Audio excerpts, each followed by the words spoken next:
Underground Bunker. This is your proprietor.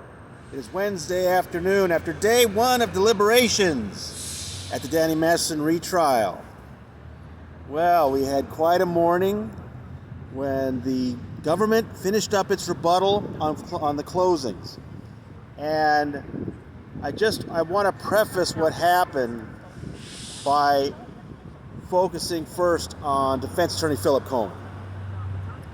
Now, throughout the first trial and this trial, Cohen has been very cognizant of the time and when breaks occur.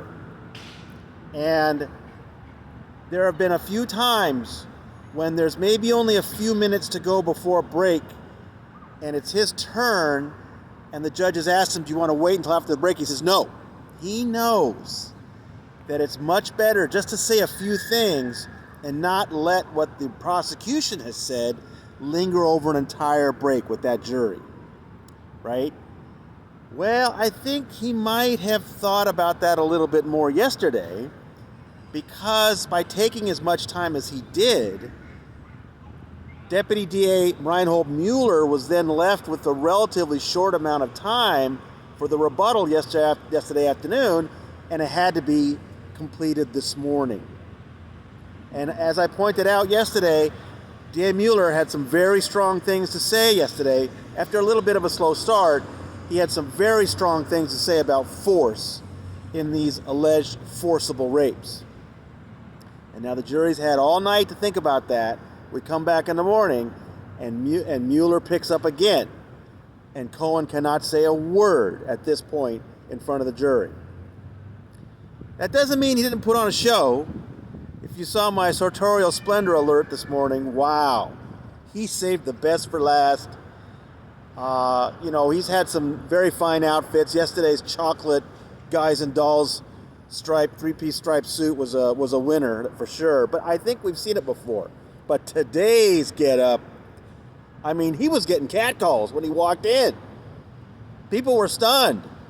This metallic purple three-piece suit with a pork pie hat with a purple brim to match the suit.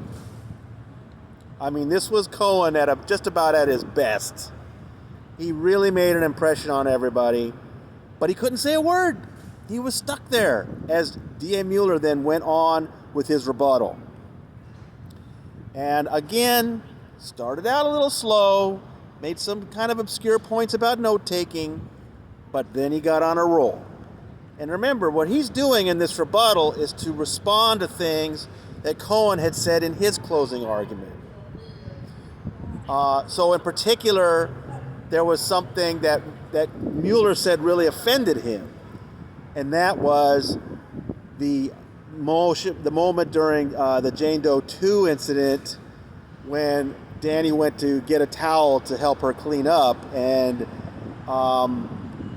Jane Doe 2 had said, as if he was a gentleman, after he'd attacked her. And, Cohen is trying to get these jurors to think maybe these things aren't as bad as these women said, and so maybe it was a more of a consensual thing, and maybe he was being a gentleman. He asked him to think about that. Maybe he was acting like a gentleman because he was a gentleman. Oh, Mueller made him pay for that today.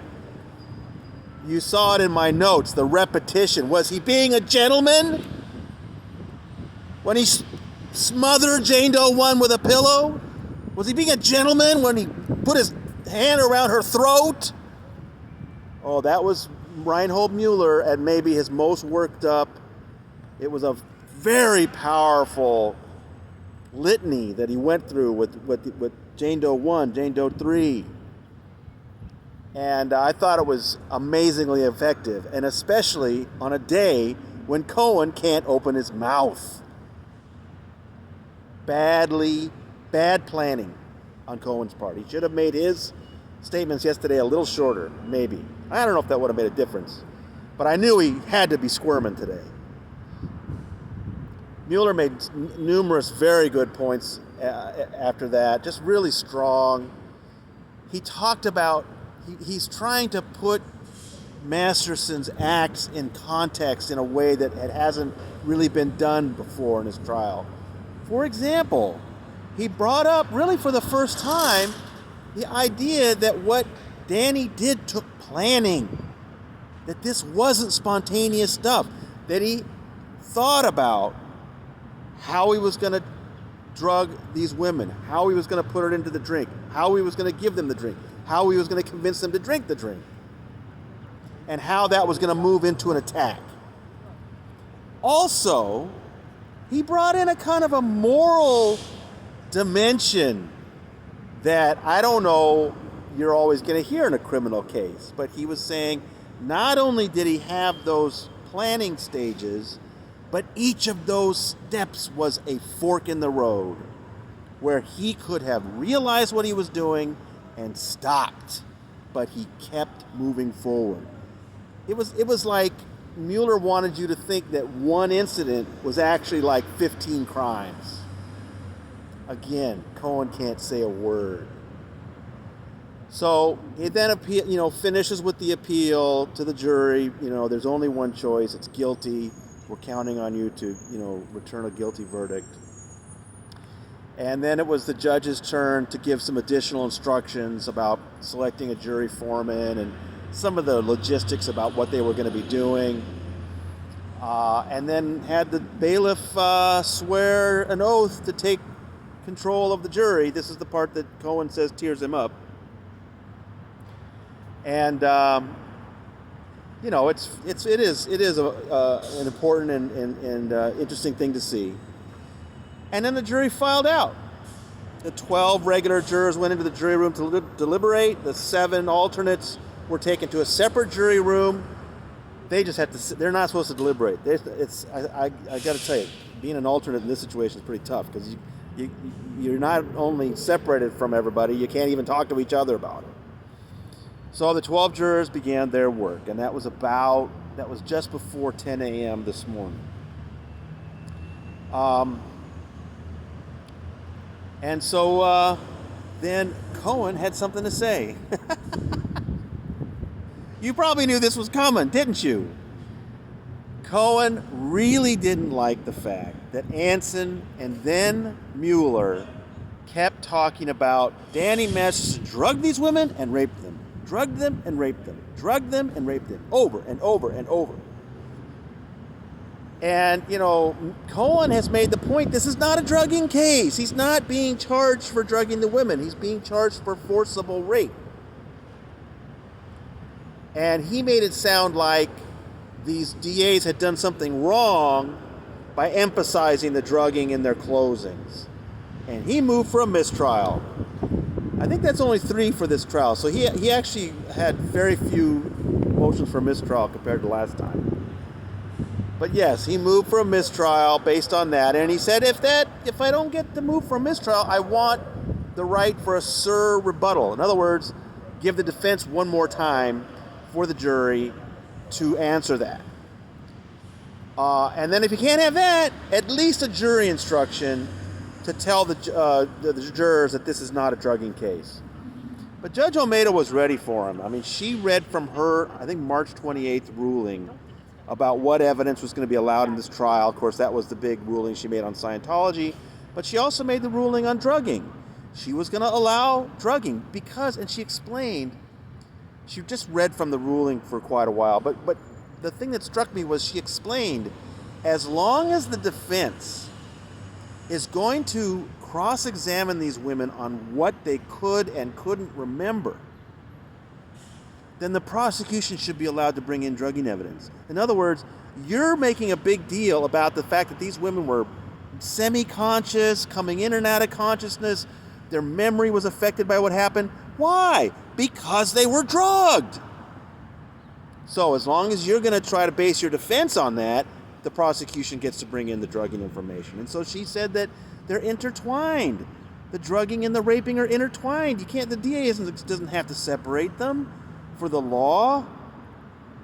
So she denied the mistrial. She denied the other things he asked for. And the jury had the case. So I and a couple other reporters, Daily Mail and ABC7, we stuck around for the day. Um, the only reason, supposedly the judge is going to give us a 2-hour notice. So if the verdict comes in, she will put out the word. The communication office will email all of us reporters, or the attorneys will be notified, and everybody will have 2 hours to assemble and hear the verdict. But I want to be there if a question comes in. I want to be there if they request a readback. So I'm staying in there. I'm getting some other work done. It's kind of nice when it's quiet like that. There's like 3 people in the whole courtroom. So I'm in there keeping an eye out for that. They did not ask a question today. I'm trying to remember. I have to check my notes, but I thought the jury last time already had a question on the first day. I might be wrong about that. But I don't know what to think. Nobody knows what to think. We have no idea what this jury is going to do, but we'll be back tomorrow for more of it. While I was there, though, we did ask the clerk about this evidentiary hearing that they want to have about the Vicky Poparesky thing and the leaked discovery. All he could say is nothing's been scheduled. So I'll check with him again tomorrow. I mean, we're very interested in that. Like I said, when they first came up with that last week, the judge was saying a post-trial hearing. But last Friday, she was saying after the jury gets the case. Well, the jury has the case. Let's have the hearing. Come on. We're all interested in this. But at this point, we couldn't get any information about that. And I think that's about it. Who knows? Is it going to only be a couple days, or is it going to be like last time, 6 days until a hung jury? The people I've been talking to tend to all say the same thing. They think the prosecution did a much better job this time. They felt the closings were very strong. They felt the prosecution had neutralized some of the arguments that the defense used in the first trial, but that Cohen is good. He's good at what he does, and he raises some interesting inconsistencies and things. And so, people that I've talked to feel like there's a better chance of a conviction, but we just don't know. And generally, the longer the jury takes, maybe the better chance of a hung jury. I don't know. So, who knows? I'll be here. I'll let you know. From the Claire Shortridge Foltz Criminal Justice Center, this is your proprietor signing out.